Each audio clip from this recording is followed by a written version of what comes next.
Toi, t'es déjà en mode summer. Moi, pas encore. Je suis pas du tout prête. Tout le monde est content parce qu'il fait beau, pas moi. Mon corps n'est pas encore prêt. Je vous avoue, j'ai voulu mettre une jupe aujourd'hui. J'ai pris du poids, mais avec l'âge. Ouais, c'est pas le même poids que je prenais avant. Ouais, c'est pas le même poids. Avant, je prenais du poids dans des endroits où je comprenais grave l'utilité. Genre, non, mais je prenais du poids genre au ventre. Tu comprends l'utilité quand les gens ils sont là, quand tu manges une raclette, ils sont là, fais attention parce que le fromage est durci dans ton ventre. Non, il reste bien chaud chez moi. Il durcit pas du tout, ça reste liquide. Je prenais du poids aussi entre les cuisses. Je comprends l'utilité. C'est la vie qui me dit arrête de marcher, cousine. T'es en train d'abîmer ton pantalon. Prends un taxi. Tu gagnes bien ta vie, qu'est-ce que tu fais? Je prenais du poids aux fesses. Je comprends grave l'utilité quand on met sur un truc comme ça là. Et qu'on me dit ça va, t'es bien installé? Tu veux un petit coussin? Non. Je t'avoue que j'en ai un sur moi, là. Il est tout le temps là. Fidèle au poste. Je suis toujours bien installée. Je prenais du poids aussi là, au bras. Ça aussi, je comprends l'utilité. Les gens, ils n'ont pas compris, mais une fois, je me suis regardée dans la glace et je me suis dit, si je m'entraîne, genre à fond, pendant quelques mois, il y a moyen que je m'envole. Mais pas loin, hein.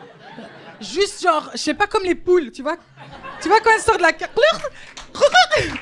Un petit... Tu vois, il y a moyen. Là, mesdames et messieurs, j'ai pris du poids dans un endroit où je comprends pas l'utilité. J'ai pris du poids au-dessus du genou. Regarde, toi regarde pas, baisse les yeux. Toi aussi regarde pas. Mesdames, regardez. Regarde. Mais sur les deux, j'ai un coussin de fat au-dessus du genou. Et je comprends pas l'utilité.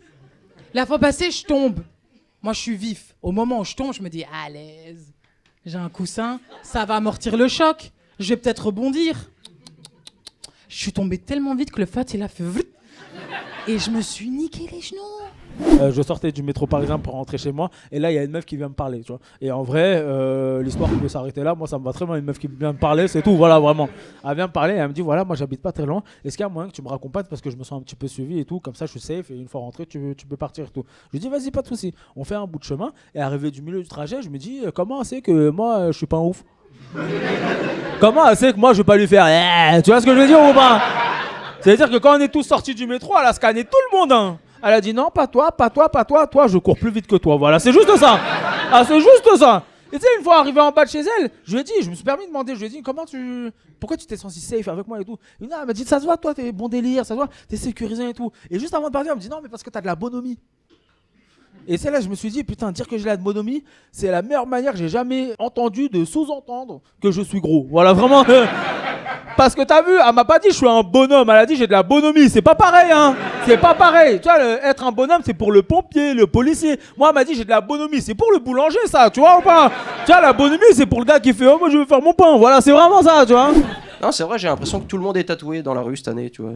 Par rapport à il y a 30-40 ans, le tatouage, j'ai l'impression qu'il n'y a plus vraiment de signification, de vraie symbolique, tu vois. Tu sais, dans la rue, tu croisais un mec tatoué il y a 30-40 ans, tu te disais putain, lui il a fait de la tôle, ou il appartient à un gang au Mexique, je sais pas, mais il y a un truc, tu vois. Maintenant, tu croises un mec tatoué dans la rue, tu te dis bon, ok, à un moment donné, dans sa vie, ce gars a eu 100 €. Voilà, c'est la seule conclusion que tu peux en tirer. Non, mais c'est vrai.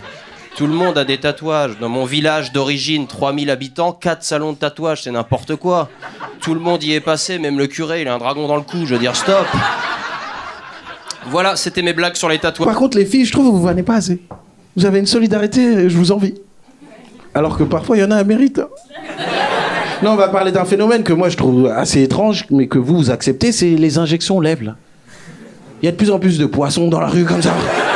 Et vous leur dites rien, non, ça déchire, t'es super. Non, c'est dégueulasse. C'est moche et ça sert à rien. Personne n'a envie de rouler une pelle à des knackis. Tu sais, les knackis trop cuits, déformés comme ça. C'est dégueulasse. Et il n'y a rien de misogyne dans ce que je dis. Moi, tu sois une femme ou un homme, t'as ça, je te termine. Tu crois un pote à moi, il passe des lèvres de DJ Deschamps à celle de Jay-Z, je vais pas lui rentrer dedans. Je dis, frérot, il t'est arrivé quoi? T'as sucé un pot d'échappement? C'est comment? Non, c'est dégueulasse, ça sert à rien, et vous vannez pas assez. Alors que la vanne, ça aide. Hein. Moi, frérot, je sais pas si t'as connu cette époque, à un moment, nous, les Renois, on faisait des défrisages. Tout le temps. On était tout le temps là avec nos défrisages. On a commencé à se faire vanner par les anciens. Depuis, plus personne fait des défrisages. T'en vois à Strasbourg, Rennes, tout ça. Mais c'est de la survie, je les comprends. Moi j'ai un problème avec l'engagement, mais tu sais, alors à tous les niveaux, hein, genre je suis célibataire, j'ai pas d'enfant, bon. Et humoriste, pour ça c'est trop bien parce que maintenant, tous les soirs, je raconte ma vie à des inconnus. À la fin, on vient me voir, on me dit merci, c'était sympa, et on se revoit jamais. Et même mon travail, c'est un plan cul en fait, maintenant, je suis trop contente. Par contre, j'ai un peu envie de fonder une famille. Il y a des gens qui ont des enfants par applaudissement. Oh, ah, ok, c'est bien, bravo, bravo. Non mais ça c'est un sacré engagement, hein. Je crois que ça vit longtemps quand même. Hein. C'est chaud. Non, moi j'adorerais. Alors pour l'instant j'ai pas encore d'enfants parce que mes parents sont pas prêts.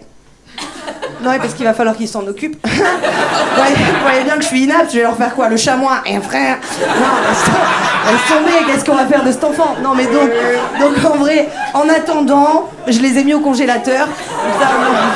Non mais pas mes parents, hein. Les ovocytes quoi, tu vois. Bon après je vais peut-être pas vous raconter ça, c'est un peu perso et gênant. Ok, je vous raconte.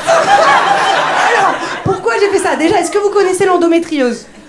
Oui, et oui, c'est une maladie qui est un peu à la mode ces derniers temps. Et moi j'ai trop de chance parce que je l'ai. Et donc, non mais c'est grâce à ça que j'ai pu mettre mes œufs au congèle. Franchement, non mais je pensais pas que j'allais autant m'attacher. Moi ça y est, je considère que je suis mère en fait. Oui. J'en ai 9. Ouais. Ils font très bien leur nuit. C'est juste que j'ai pas encore la garde en fait. Mais... Non mais ça m'a saoulée par contre. Moi je voulais les garder chez moi et tout. Hein. Après bon, pas pratique parce que la porte du frigo elle ferme pas bien. En plus c'est une coloc de 4 personnes. Tu sais, je me dis imagine un jour il y a quelqu'un qui se trompe et qui prend mes œufs pour faire un brunch. Oh l'angoisse. Moi je me réveille le matin, j'ai un peu faim. Je m'installe à table et là je me rends compte que l'omelette me ressemble. Oh, on dit elle a vraiment mes yeux. Ça serait incroyable. D'ailleurs, sachez une chose, si jamais je décongèle un de ses œufs, vous êtes tous un peu sa famille maintenant. Et oui, vu qu'on est plan cul, je vous le dis, on sait jamais, tu sais que peut-être qu'un jour, quelqu'un viendra frapper à ta porte et dira « Excusez-moi monsieur, vous étiez au Paname en juin 2023 ?» Papa, oh, ça serait si beau, ça serait tout.